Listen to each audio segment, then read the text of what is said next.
Last module we were discussing Aristotle's conception of a city and how we as humans are the sorts of creatures that naturally live in cities and participate in political affairs.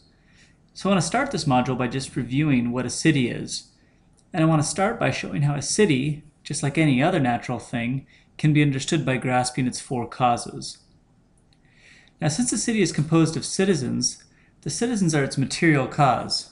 So here, look, we've got, let's get this over here. So we've got citizens here. That's the material cause. Remember that to be a citizen for Aristotle is not just a matter of being able to vote. Right? It's anyone who is or can be involved in political office. Now, a city also has an efficient cause, and that's the lawmaker or lawmakers. So we have here lawmaker, efficient.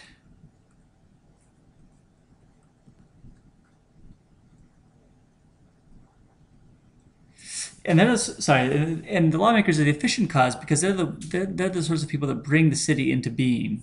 Right? They bring it about, just like the carpenter makes the house. Right? Now, the formal cause of a city describes just what kind of thing it is. So, for Aristotle, this is determined by the city's constitution. So we have constitution here. And that's the formal cause. So you want to know what kind of city you have? Well, you talk about the Constitution. That could be a monarchy or a democracy, whatever. So now the final cause. And that's the end for which the city exists. And for Aristotle, that's happiness. So here we have happiness. That's the formal cause. I want to point out that happiness is not a feeling for Aristotle. So this happy face here that I've got probably is not the best representation. Happiness for Aristotle describes human flourishing. That is, when humans individually or collectively are living rational, virtuous lives. So just as Bob Ross might talk of happy little squirrels, right, when they're living full, squirrely lives, Aristotle would call humans happy when they're living full, rational, and thus virtuous lives.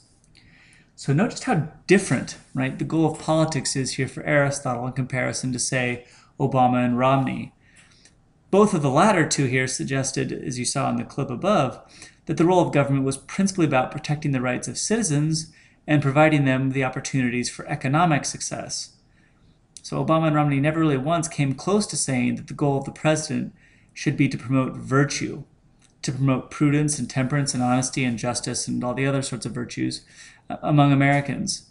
And this, I think, is really striking and worth thinking about.